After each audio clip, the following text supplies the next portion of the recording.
ಅನುದಿನ ಅನುಕ್ಷಣ ಮನೆಯಲ್ಲೂ ಕಲಿಯೋಣ ಕಲಿಕೆಯ ಹೊಸ ಹಾದಿಯಲಿ ಜೊತೆಗೂಡಿ ಹೆಜ್ಜೆಯ ಹಾಕೋಣ ಸಂತಸದಿ ಕಲಿಯೋಣ ನಮ್ಮ ಹೆಮ್ಮೆಯ ಈ ಕ್ಲಾಸಿನಲ್ಲಿ. Yes sir. Yes teacher. Present ma'am. अस्सलामुअलैकुम वरहमतुल्लाह अलैहि वबरकातुहू। संवेदा सोशल साइंस वीडियो क्लास में मैं आप तमाम 10वीं जमात के तुलबा का इस वीडियो क्लास में मैं आपका इस्तकबाल करता हूँ। बच्चों, सबक शुरू करने से पहले मैं एक छोटी सी सरगर्मी करूँगा। इस सरगर्मी में हम आपसे कुछ सवालात पूछूंगा या इस सरगर्मी में आपसे कुछ सवालात पूछे जाएंगे। आप इन सवालात को बगौर सुने और इन सवालात के जवाबात देने की कोशिश करें।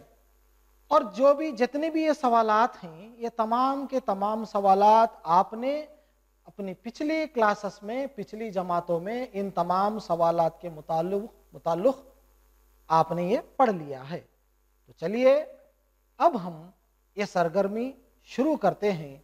तो अब आपके लिए सवालात इस तरह हैं। सबसे पहले सवाल आपके लिए है, हमारी रियासत कर्नाटक के पड़ोसी रियासतें कौन सी हैं? आपको ये बताना है कि हमारी जो रियासत है, हम जिस रियासत में हम हैं, इस रियासत के पड़ोसी रियासतें कौन कौन सी हैं, ये आपको बताना है। हाँ, आपने जो जवाब दिया है वो बिल्कुल सही है। हमारी रियासत के पड़ोसी रियासतें आंध्र प्रदेश, तेलंगाना, महाराष्ट्र, तमिलनाडु और केरला, ये हमारी रियासत के क्या हैं बच्चों? ये हमारी रियासत के पड़ोसी रियासतें हैं, यानी हमारी रियासत के अतराफ व अकनाफ की रियासतें हैं। अब हम जरा इन रियासतों को नक्शे के जरिए से भी देख लेते हैं ताकि आपको अच्छी तरीके से इसके बारे में इल्म हो जाए, मालूम हो जाए। अब देख रहे हैं नेबरिंग स्टेट्स ऑफ कर्नाटका, यानी हमारी रियासत के पड़ोसी रियासतें कौन कौन से हैं। आप इस नक्शे में जुनूबी हिंद का नक्शा देख रहे हैं। आप इस नक्शे में पीले रंग में आप रियासत कर्नाटक देख रहे हैं। हमारी जो रियासत है वो रियासत कर्नाटक। अब कर्नाटक के जो शुमाल में जो रियासत है वो रियासत महाराष्ट्र है। आप महाराष्ट्र को देख रहे हैं। इसके बाद आप मशरिक में, कर्नाटक की मशरिक में तेलंगाना को देख रहे हैं। ये भी हमारी रियासत की एक पड़ोसी रियासत है, जो नई वजूद में आने वाली रियासत है। इसके बाद आप इसके नीचे, तेलंगाना के नीचे आप रियासत आंध्र प्रदेश को देख रहे हैं। ये भी हमारी पड़ोसी रियासत है। इसी तरह आप कर्नाटक के जुनूब में आप देख रहे हैं रियासत तमिलनाडु, तो ये भी हमारे रियासत यानी कर्नाटक की एक करीबी और पड़ोसी रियासत है। इसके बाद आप रियासत केरला देख रहे हैं। केरला भी हमारी एक पड़ोसी रियासत है। इसी तरह हम आकर जो है देखें गोवा भी एक हमारी पड़ोसी रियासत है। तो इस तरीके से रियासत महाराष्ट्र, रियासत तेलंगाना, रियासत आंध्र प्रदेश, रियासत तमिलनाडु, केरला और गोवा, ये हमारे क्या हैं? ये हमारी रियासत के पड़ोसी रियासतें हैं। अब हम आगे के सवाल यानी दूसरे सवाल की तरफ बढ़ते हैं बच्चों। दूसरा सवाल, हमारे मुल्क हिंदुस्तान के पड़ोसी ममालिक कौन से हैं? पहले सवाल में आपने क्या जाना? हमारी रियासत के पड़ोसी रियासतों के ताल्लुक से जाना था। अब हमारा जो दूसरा सवाल है वो क्या है? हमारा जो मुल्क हिंदुस्तान है, हमारे मुल्क के अतराफ व अकनाफ यानी हमारे पड़ोसी ममालिक कौन से हैं, ये आपको बताना है। हाँ, बिल्कुल सही जवाब दे रहे हैं बच्चों आप। इसका सही जवाब है यानी हमारे मुल्क के पड़ोसी ममालिक हैं पाकिस्तान, अफगानिस्तान, चीन, बांग्लादेश, नेपाल, भूटान और श्रीलंका। ये तमाम क्या हैं? हमारे मुल्क के पड़ोसी ममालिक हैं।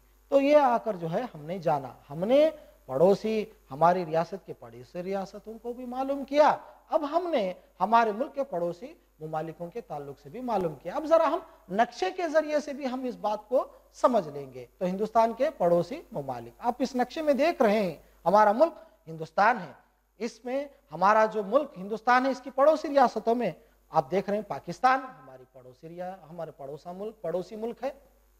इसके बाद चाइना जिसको हम चीन कहते हैं ये भी हमारा पड़ोसी मुल्क है। इसके बाद आप नेपाल को देख रहे हैं, नेपाल ये भी हमारा पड़ोसी मुल्क है।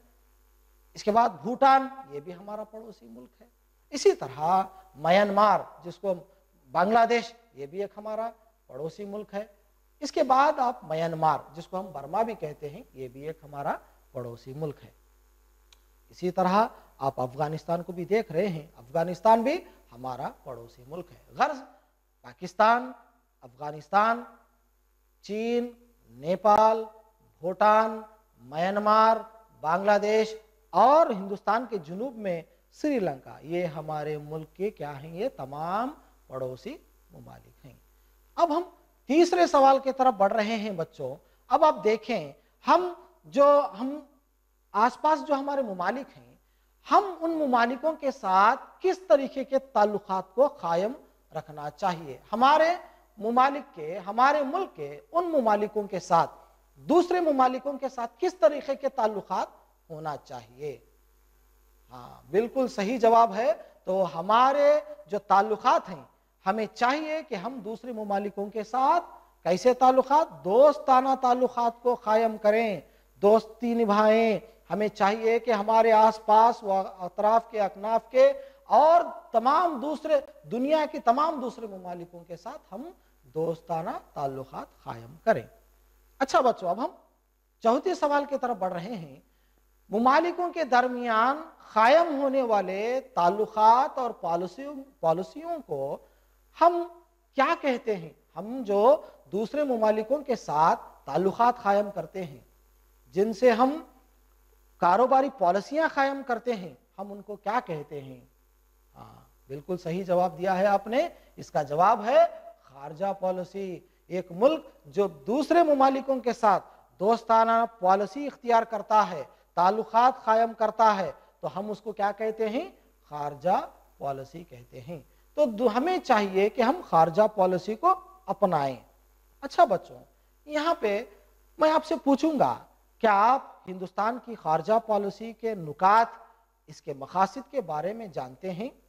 क्या आपने इसके बारे में मालूमात हासिल की हैं? नहीं?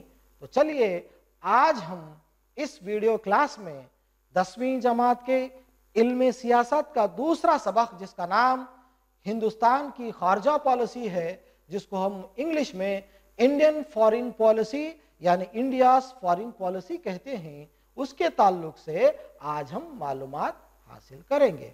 बच्चों, आज की जो वीडियो क्लास है, ये वीडियो क्लास ये पहला हिस्सा है, ये पहली वीडियो क्लास है। आज की इस पहली वीडियो क्लास में हम किन किन नुकात का मुतालिया करेंगे, अब हम देखेंगे। तो चलिए अब हम देखेंगे कि आज की इस वीडियो क्लास में हम किन किन नुकात पर मालूमात हासिल करेंगे और क्या आप पढ़ेंगे। तो सबसे पहले हम क्या पढ़ेंगे बच्चों, खारजा पॉलिसी के माने व मफहूम।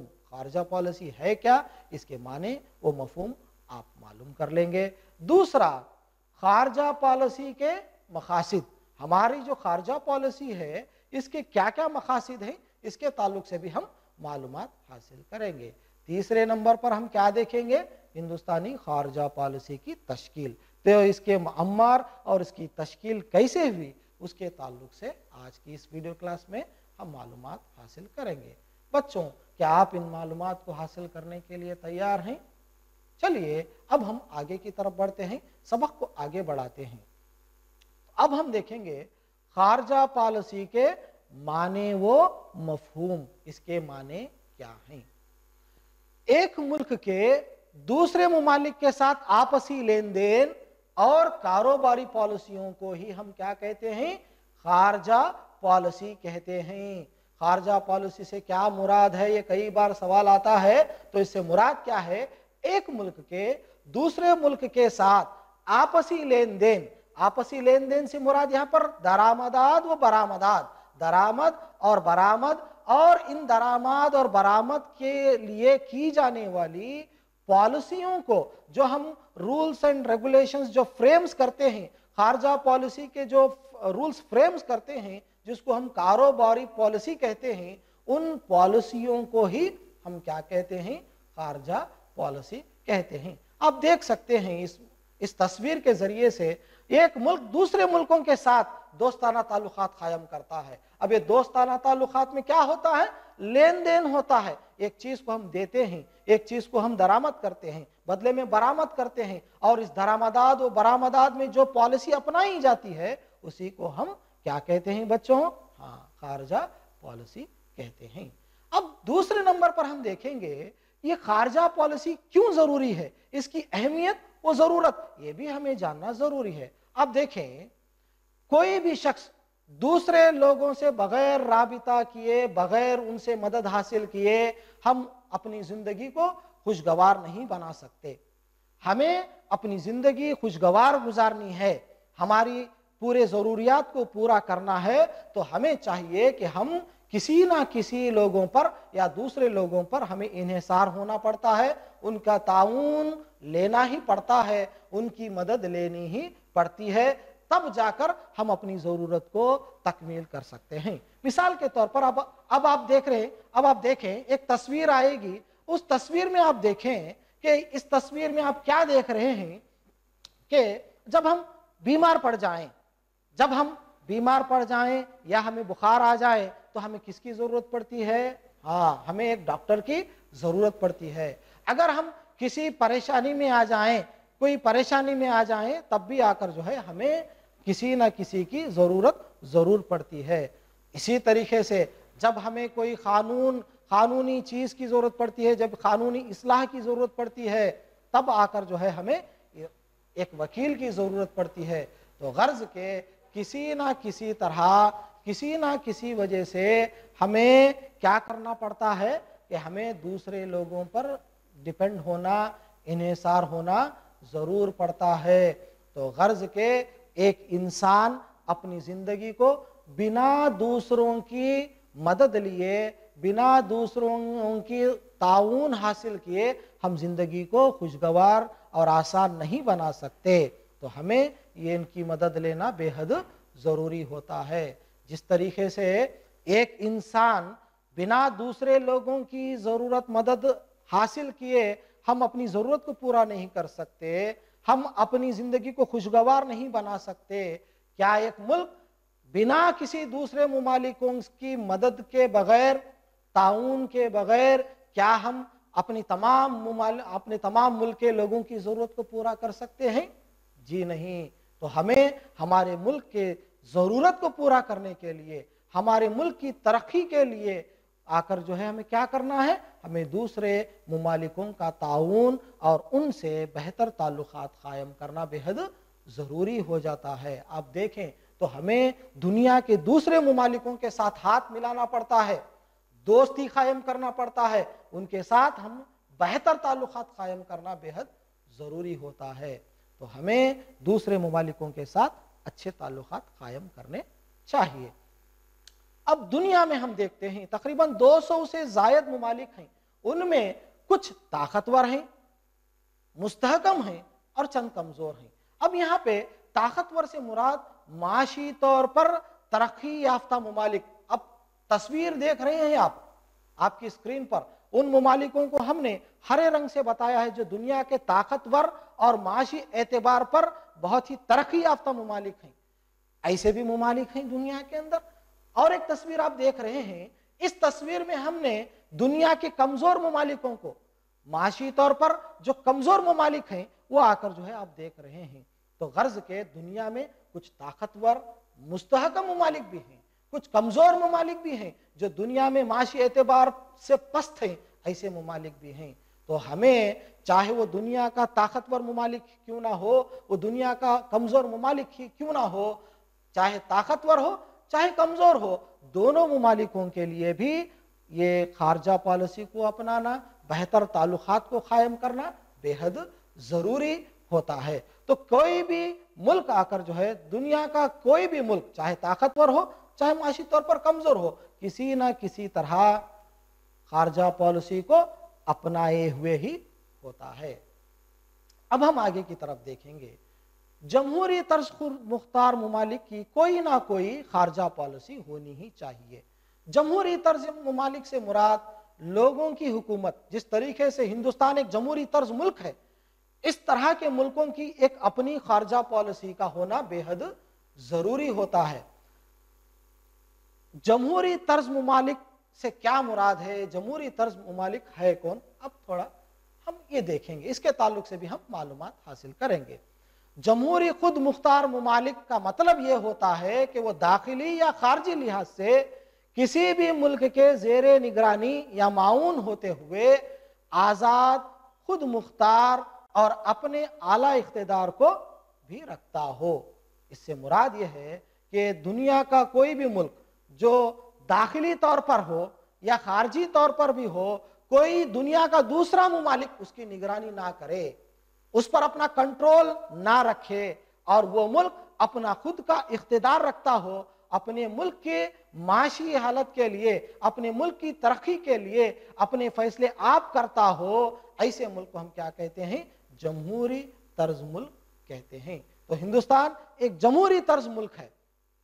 दुनिया में हिंदुस्तान को एक कसीर आबादी, कसीर कुदरती वसाइल दौलत, आला जहनी, अखली सलाहियत और मुस्तहकम फौजी कुव्वत वगैरह रखने वाला एक मजबूत मुल्क है। हम देखते हैं, हम हिंदुस्तान जो है, हमारा मुल्क जो हिंदुस्तान है, ये कसीर आबादी रखता है।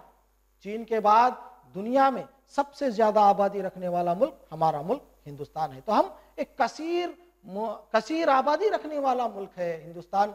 दूसरा, हमारा मुल्क जो है कई कुदरती वसाइल से भी आकर जो भरपूर है। हमारा मुल्क जो है ये कई कुदरती वसाइल से मालामाल है।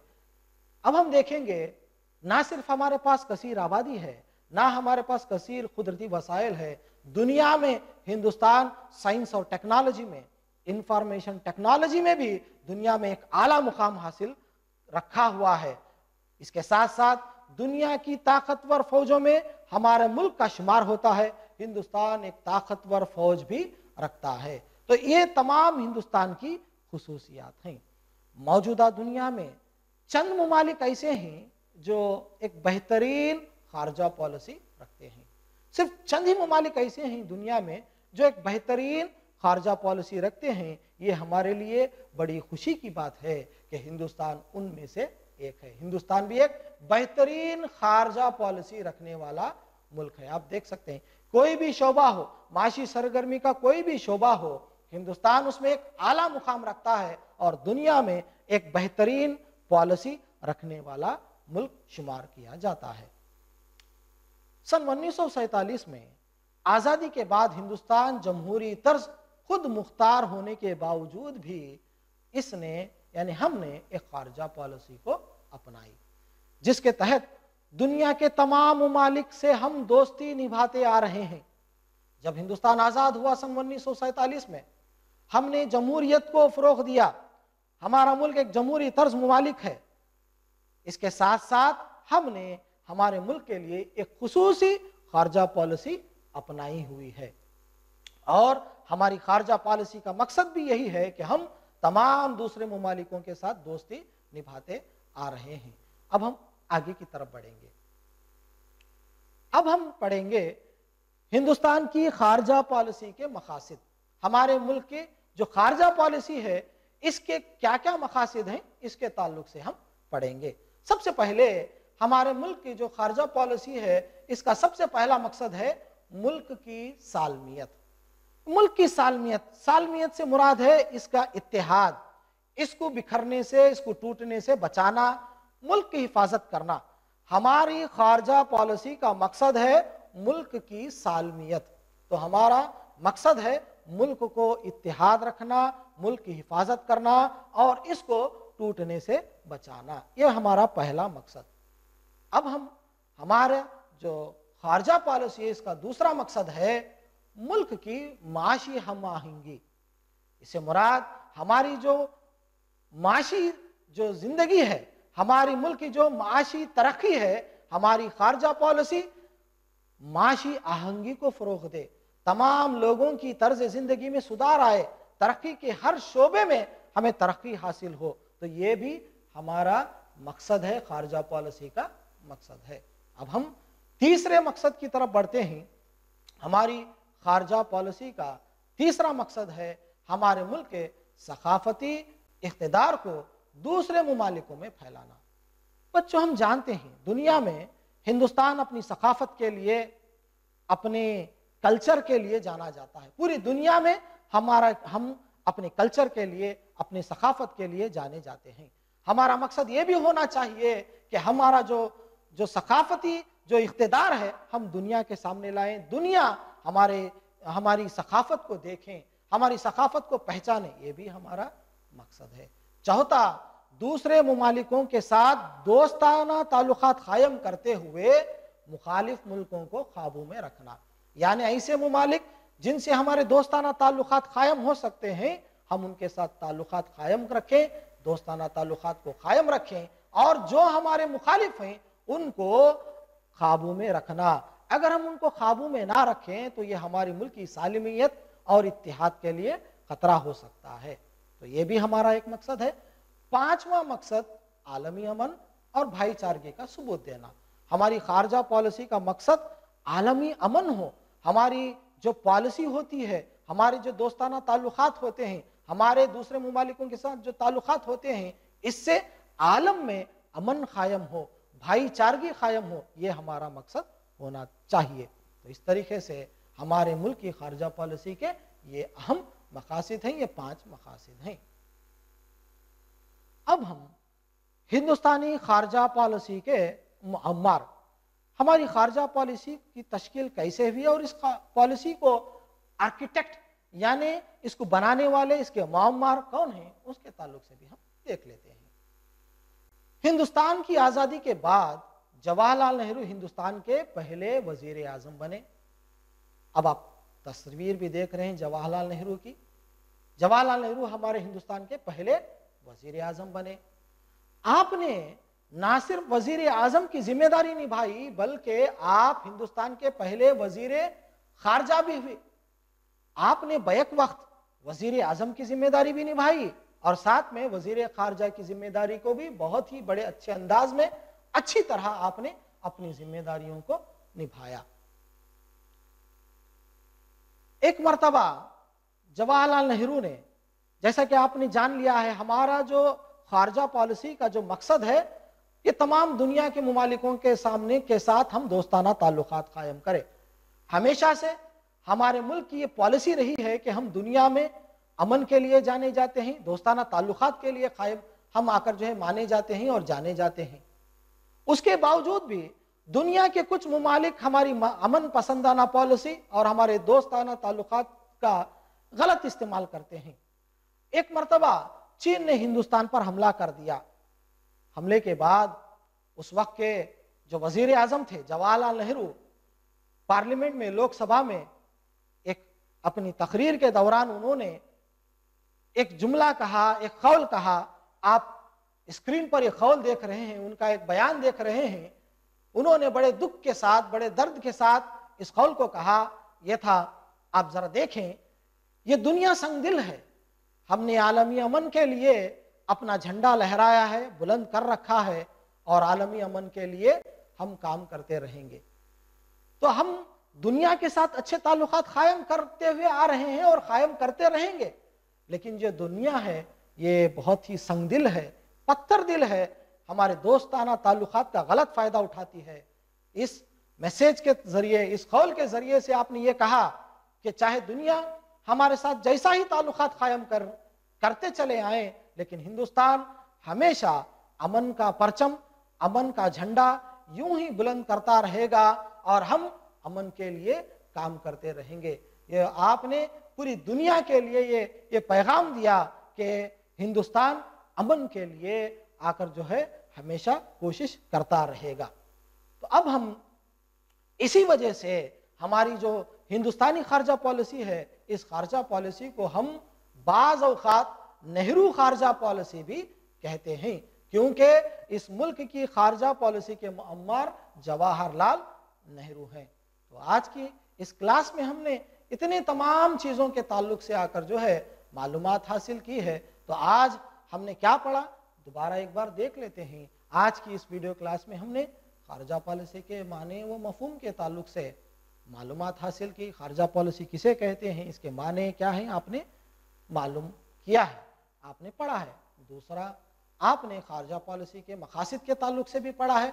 हमारे जो मुल्क है हिंदुस्तान के खारजा पॉलिसी के 5 मकासद कौन कौन से हैं, उसके ताल्लुक से भी आपने पढ़ा है। इसके बाद आपने हिंदुस्तानी खारजा पॉलिसी के मुअम्मर के ताल्लुक से जवाहरलाल नेहरू और उनके हिंदुस्तानी खारजा पॉलिसी के लिए उनके किरदार और उनका जो खिदमात थी उनके ताल्लुक से भी आपने मालूमात हासिल की। तो आपने इन तमाम नुकात के ताल्लुकात से मालूमात हासिल की है।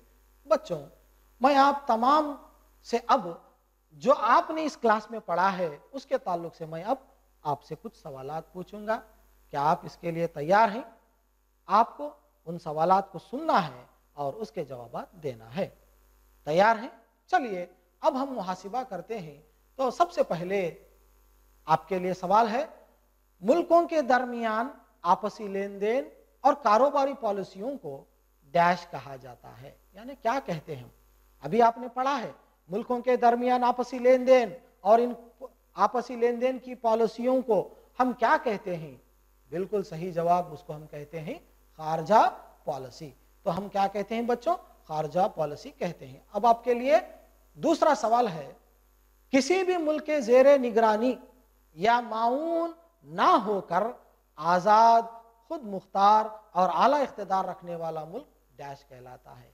ऐसा मुल्क जिस पर किसी दूसरे मुल्क का कोई कंट्रोल ना हो, वो कोई किसी की निगरानी ना हो, ना ही दाखिली ना ही आकर जो है खारजी, ऐसे मुल्क को हम क्या कहते हैं? तो ये सवाल रहा। हाँ, बिल्कुल सही जवाब है। आपने जो जवाब दिया है जमहूरी खुद मुख्तार मुल्क, ये बिल्कुल सही जवाब है। अब हम तीसरे सवाल के तरफ बढ़ते हैं। तीसरा सवाल है, हिंदुस्तान की खारजा पॉलिसी के मुअम्मर डैश थे। बहुत ही आसान सा सवाल है बच्चों। इसका सवाल का जवाब बिल्कुल सही जवाब दिया है आपने। इसका जवाब है जवाहरलाल नेहरू। तो जवाहरलाल नेहरू हमारे मुल्क की खारजा पॉलिसी के क्या हैं? मुअम्मर हैं। तो ये आकर जो है ये सवालात थे। अब हम घर पर काम यानी होमवर्क है, आप स्क्रीन पर कुछ सवालात आएंगे, उन सवालात को आप अपनी नोटबुक्स में लिख लें। लिखकर इसके जवाबात आप उन नोटबुक्स में लिखकर अपने मुअल्लिम, अपने सोशल साइंस टीचर को बताकर उन जवाबात की इस्लाह करवाएं। तो आप सवालात लिख लें। सवालात इस तरह हैं। सबसे पहला सवाल, खारजा पॉलिसी किसे कहते हैं? आपको खारजा पॉलिसी के माने सब कुछ आपने पढ़ लिया है, आपको इसका जवाब लिखना है। खारजा पॉलिसी से क्या मुराद है? ये पहला सवाल। दूसरा सवाल, खारजा पॉलिसी मुल्क की तरक्की में माऊन होती है कैसे? किस तरह एक मुल्क की खारजा पॉलिसी उसके लिए माऊन मददगार साबित होती है, ये आपको बताना है। ये दूसरा सवाल। तीसरा सवाल, हिंदुस्तान की खारजा पॉलिसी के मकासद क्या हैं? आपने जो 5 मकासद के ताल्लुक से पढ़ा है तो वो आपको लिखना है, वो 5 मकासद क्या हैं। तो बच्चों, इस तरह आज की इस वीडियो क्लास में आपने इन तमाम का मुतालिया किया है। तो इस सबक को पेश करने वाले Mohammed Imtiaz, assistant teacher, government Urdu high school, Millerpet, Ballari east, Ballari. बहुत शुक्रिया। Thank you. ಅನುದಿನ ಅನುಕ್ಷಣ ಮನೆಯಲ್ಲೂ ಕಲಿಯೋಣ, ಕಲಿಕೆಯ ಹೊಸ ಹಾದಿಯಲಿ ಜೊತೆಗೂಡಿ ಹೆಜ್ಜೆಯ ಹಾಕೋಣ, ಸಂತಸದಿ ಕಲಿಯೋಣ ನಮ್ಮ ಹೆಮ್ಮೆಯ ಈ ಕ್ಲಾಸಿನಲ್ಲಿ. Yes, sir. Yes, teacher. Present, ma'am.